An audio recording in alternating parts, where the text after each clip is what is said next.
Welcome back to Psychological Depth. In today's episode, we'll be diving into the topic, why women think men only want sex.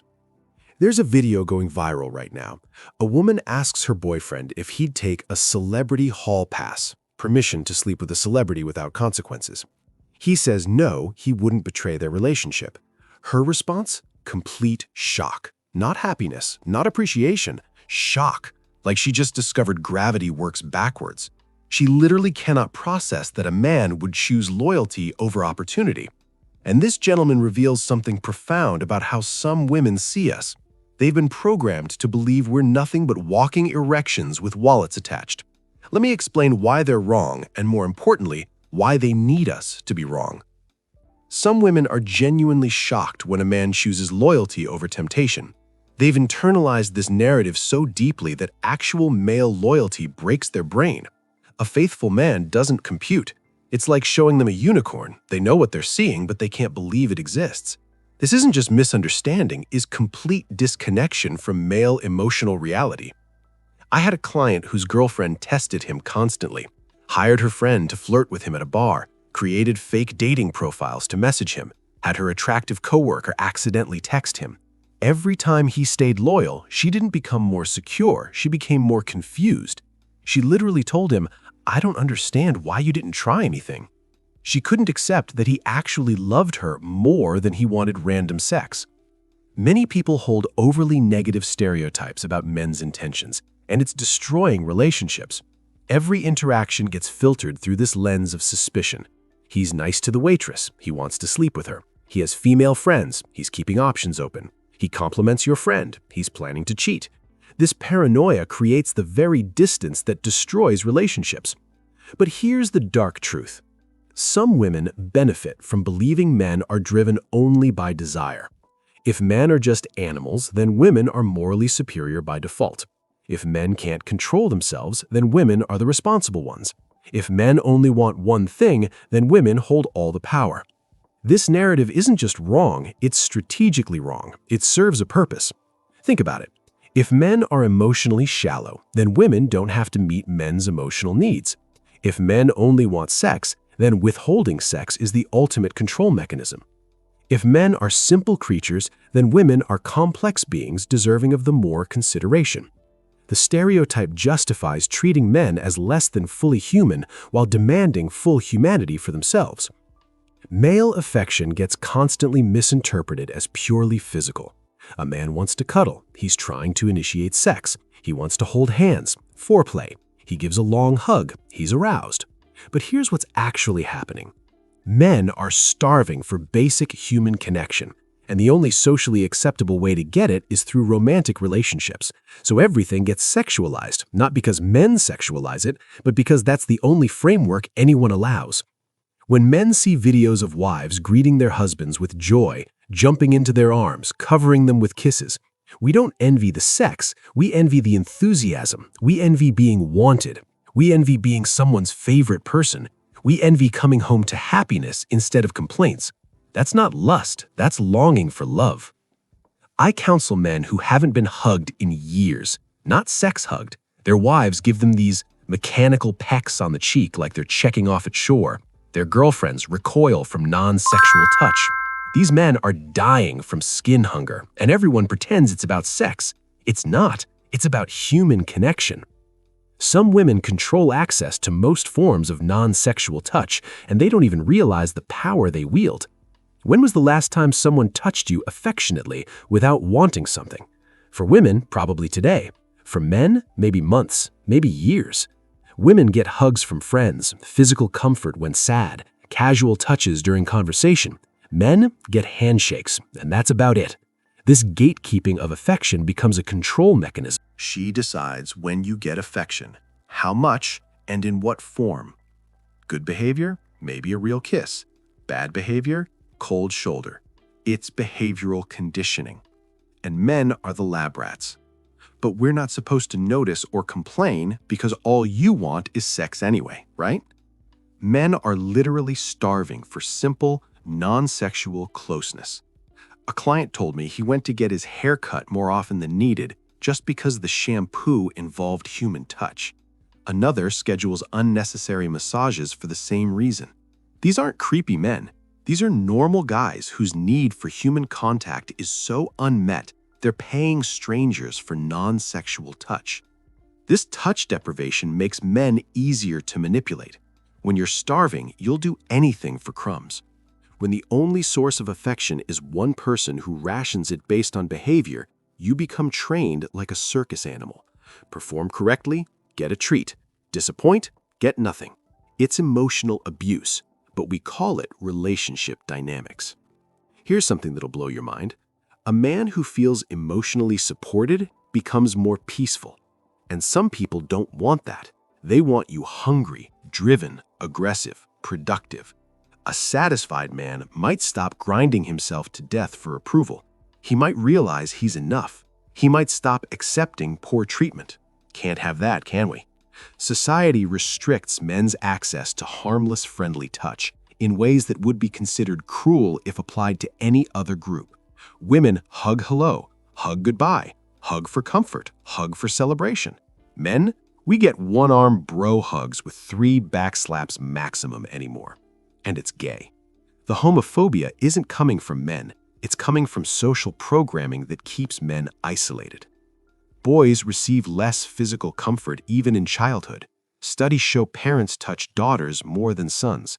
Boys get told to walk it off while girls get hugs. Boys learn early that physical comfort is not for them. By age 5, many boys have already internalized that wanting hugs is weakness.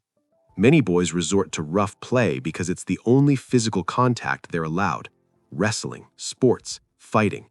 It's all just boys trying to touch and be touched in the only socially acceptable way. That boys will be boys roughness. It's touch starvation manifesting as aggression. Give boys more hugs, you get less violence.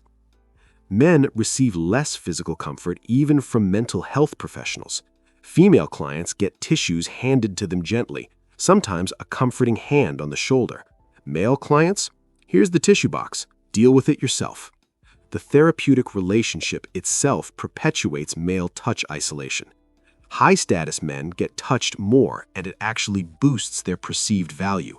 CEOs get handshakes, back pats, casual shoulder touches. Athletes get constant physical contact. High-status men live in a different touch economy than regular men. And guess what? The men who get touched more are seen as more attractive. It's a feedback loop.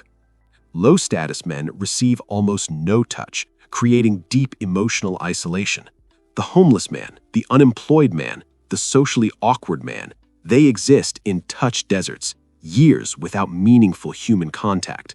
We wonder why male mental health is in crisis while denying men the most basic human need, connection through touch. Many men don't realize their touch starvation until becoming fathers. Suddenly, there's this little person who wants hugs, wants to be carried, wants to cuddle. Fathers often report that having children was the first time they realized how touch-deprived they'd been. Their own kids teach them what they've been missing. Men often confuse their need for touch with desire for intimacy because they've been programmed to sexualize all touch. When the only acceptable touch is sexual, all touch becomes sexual in the mind. This isn't male hypersexuality, it's conditioning. Starve someone of water, then wonder why they mistake everything for an oasis. Some women don't understand how deeply men feel this need because they've never experienced it. Imagine never being touched except during sex. Imagine going months without a hug. Imagine the only physical affection you get is transactional. You can't imagine it because it's never been your reality, but it is the reality for millions of men. The fear some women have about offering platonic comfort comes from valid experiences. Some men do misinterpret kindness as interest, but here's the thing. Those men are usually the most touch-starved. They're so desperate for connection that any crumb looks like a feast. The solution isn't less touch, it's normalized touch, so kindness doesn't get misread as desire. Shaming men for wanting closeness makes everything worse. Call a man needy for wanting hugs, and he'll stop asking but not stop needing. Shame creates shadows, not solutions. The need doesn't disappear, it just goes underground, manifests in unhealthy ways, or turns into resentment. Meeting men's emotional needs would actually reduce unwanted advances. Men who feel emotionally satisfied don't mistake every interaction for potential connection. Men who get regular affection don't become desperate. Men who feel valued don't chase validation through conquest. But acknowledging this would mean men have emotional needs, and some people aren't ready for that conversation. Parents need to normalize affectionate closeness for boys immediately. Fathers, hug your sons, not those quick, rough, backslapping hugs, real hugs, long hugs, comfortable hugs. Show them that men can be tender. Mothers, don't stop hugging your boys when they hit puberty. They need it more than, not less. The assumption that men only want sex is literally killing us. Male suicide rates are through the roof. Male loneliness is epidemic. Men are checking out of society entirely. And instead of addressing the root cause, emotional starvation, we mock men for being soft when they express needs. I had a conversation with a female colleague about this. She couldn't believe men weren't getting touched regularly. When I explained that most men can go months without non-sexual physical contact, she literally didn't believe me. When I pointed out she'd received 3 hugs that day already, she went quiet. The privilege of casual touch is invisible to those who have it. Some women weaponize this knowledge once they understand it. They deliberately withhold affection as punishment. They ration touch like treating a dog. They create artificial scarcity to maintain control. And if you call it out, you're needy or demanding or only thinking about one thing. The dating advice industry makes this worse. Make him work for it. Don't be too available. Keep him guessing. All of it translates to withhold affection to maintain power, create insecurity to ensure effort, use emotional needs against him. It's manipulation disguised as empowerment. Here's what really gets me. The same people who say men only want sex also complain that men aren't emotional enough. How are men supposed to develop emotional depth when every emotional need gets sexualized? How are we supposed to be vulnerable when vulnerability gets mocked? How are we supposed to be soft when softness gets exploited? The male emotional experience is so different from what some women imagine. We don't wake up thinking about sex. We wake up thinking about purpose, meaning, connection, achievement, love, family, legacy. Sex is part of it, sure, but it's not the monolith some people pretend it is. We're full human beings with complex emotional landscapes. When a man says he needs intimacy, he's often not talking about sex. He's talking about being held, being wanted, being chosen, being enough, being safe, being home in someone's arms. But the moment he expresses this, it gets reduced to men only want one thing. No, we want what every human wants, to be loved. The pornography discussion always comes up here. See, men consume porn, so they're sex-obsessed. But what if porn consumption is partially about touch starvation? What if men are so desperate for intimate connection that they'll settle for pixels? What if it's not about sex, but about briefly feeling wanted, even if it's artificial? Some men have given up trying to explain this. They've accepted that their emotional needs will be misunderstood, mocked, or weaponized. They've stopped asking for affection because the rejection hurts too much. They've learned to live with the hunger because feeling it is better than being shamed for it. The damage this does to relationships is catastrophic. Men shut down emotionally because opening up is dangerous. Some women wonder why their partners are distant, not realizing they've created that distance by treating emotional needs as weakness or manipulation tactics. Trust dies when vulnerability is punished. I see couples where the woman complains he's not affectionate enough, but watch what happens when he tries. He reaches for her hand, she's busy on her phone. He tries to cuddle, she's not in the mood. He goes for a hug, she gives him that pat-done hug. Then she wonders why he stopped trying. The social programming runs so deep that even men believe it sometimes. We internalize that wanting affection is weakness. We accept that we're simple creatures driven by base desires. We participate in our own dehumanization because fighting it is exhausting and seemingly pointless. But men are waking up to this reality. We're starting to articulate what's been missing. We're starting to demand full humanity, not just the parts that are useful. We're starting to reject relationships where we're treated as success objects with sex drives rather than whole human beings with emotional needs. The manosphere gets a lot wrong, but one thing it's gotten right is highlighting male emotional starvation. When millions of men say they're touch-starved, emotion-starved, affection-starved, maybe instead of calling them incels or weak, we should ask why this is happening. Some women are starting to understand this. They're realizing that meeting men's emotional needs isn't weakness or submission, it's partnership. They're discovering that emotionally satisfied men are better partners, not worse ones. They're learning that strength and tenderness can coexist. The cultural shift needed is massive. We need to normalize platonic touch between men. We need to stop sexualizing every male need for connection. We need to recognize that men's emotional needs are not negotiable or optional. They're human requirements. The workplace could be part of the solution. Professional settings where appropriate touch is normalized, not sexualized, not mandatory, but available. Some Nordic companies have implemented High Five Fridays and seen male mental health improve. Small touches, big impact. Educational settings need reform too. Teachers should be allowed to comfort all children equally, regardless of gender. Boys shouldn't be touch-exiled the moment they hit double digits. Physical comfort shouldn't end because someone decided boys don't need it anymore. The mental health industry needs to acknowledge this crisis. Touch starvation is real, measurable, and treatable. But first, we need to stop pretending it's just sexual frustration. We need to stop reducing male emotional needs to their simplest, most dismissible form.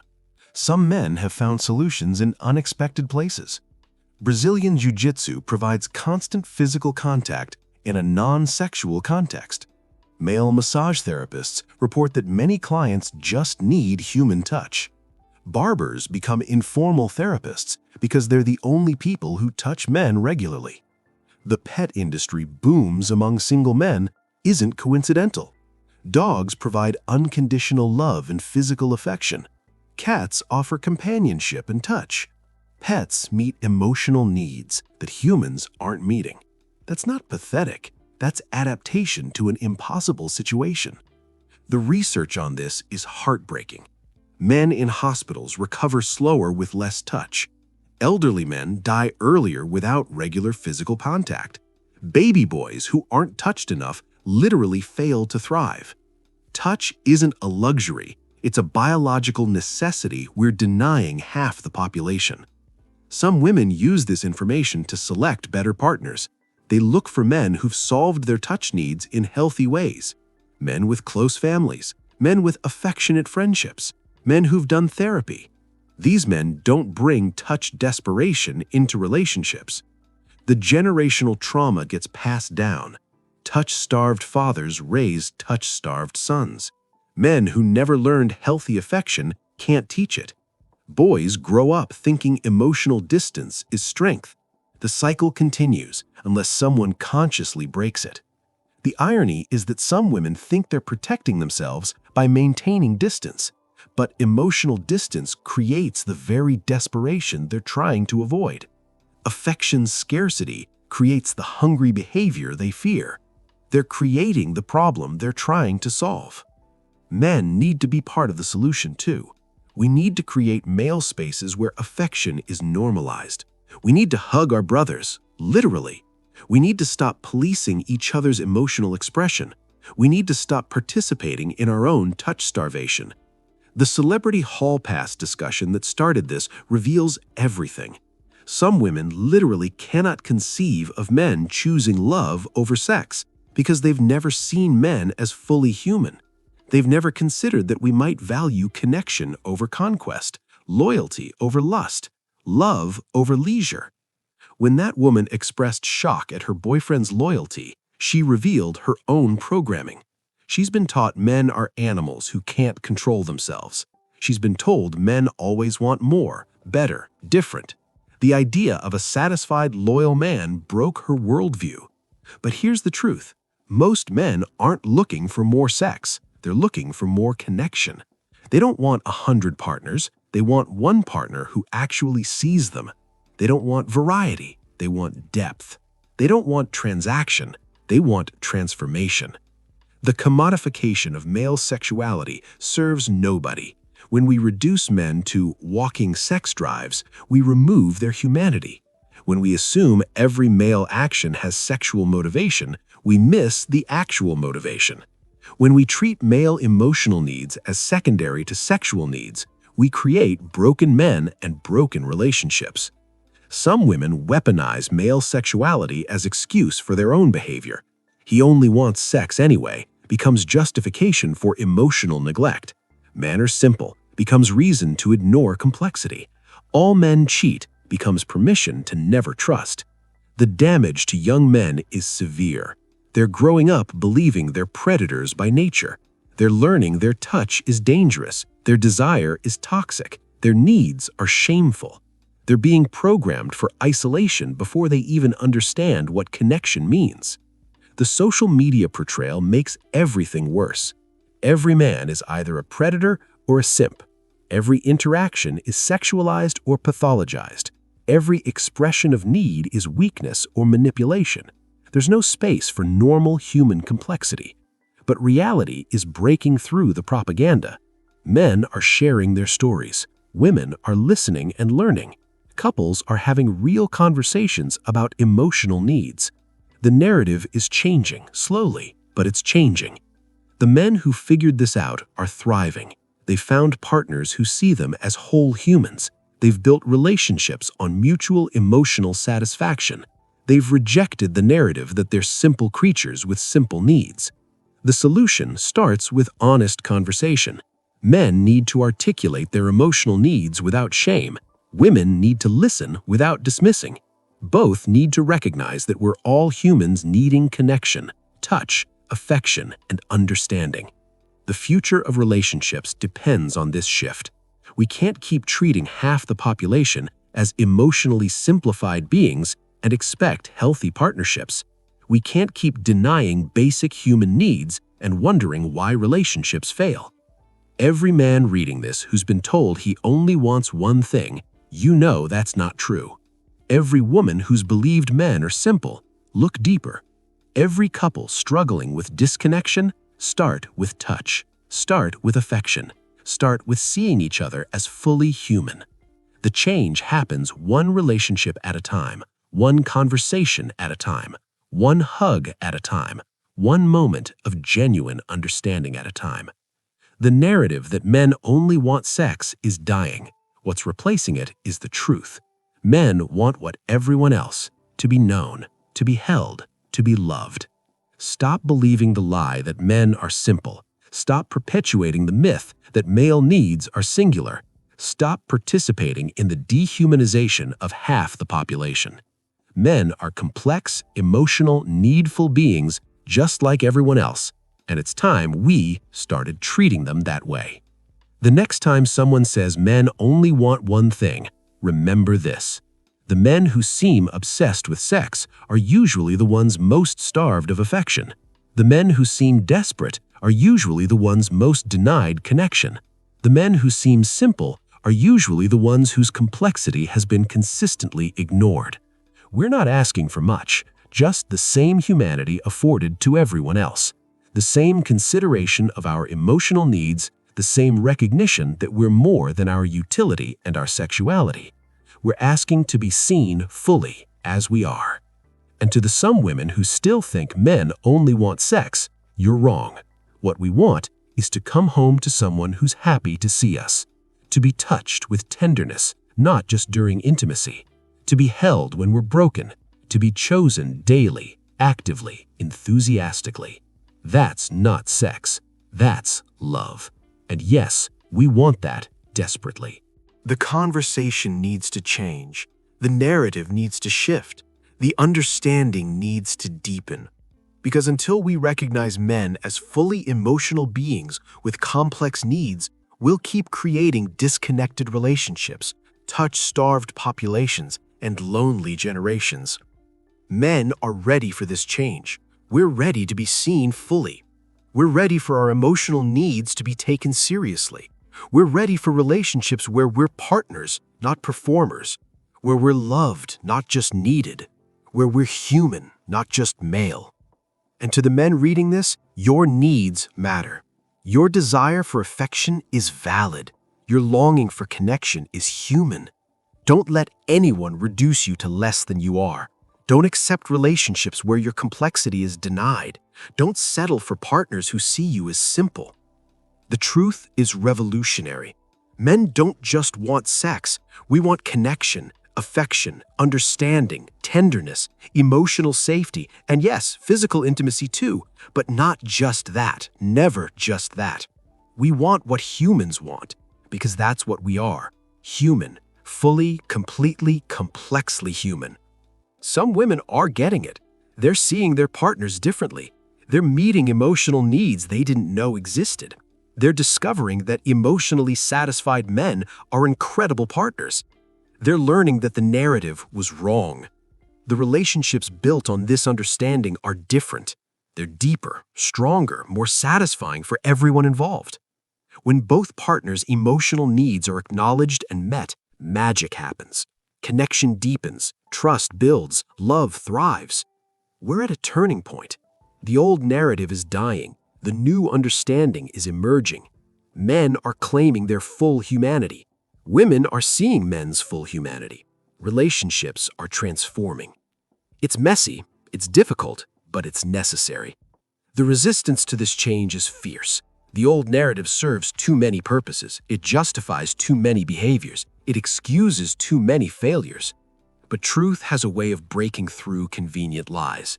And the truth is men are emotionally complex beings with deep needs for connection. Or every relationship that acknowledges this truth improves. Every man who claims his emotional needs grows stronger. Every woman who sees male complexity becomes a better partner. Every child raised with this understanding becomes healthier. The future belongs to those who see clearly, who reject simplistic narratives, who embrace human complexity, who understand that all humans need touch, affection, emotional connection, and deep understanding, who know that men wanting these things isn't weakness, it's humanity. This isn't about blame, it's about understanding. It's about growth. It's about creating relationships where everyone's needs matter, where no one's humanity is reduced, where connection is real, deep, and mutual. The change starts with you. Question the narrative, see the complexity, meet the needs, build better relationships, create better understanding. Be part of the solution, not the problem. I want to hear from you. Men, what emotional needs do you have that get dismissed as just wanting sex? Women, has this changed how you see men's needs? Everyone, what happens when we start seeing each other as fully human? Drop your thoughts in the comments. Let's have the conversation that changes everything. Because men don't just want one thing. We want everything that makes us human. And it's time the world understood that. So, what are your thoughts on today's topic? Make sure to like this video and subscribe to our channel Psychological Depth so you won't miss any of our upcoming posts. Thanks for tuning in. See you next time.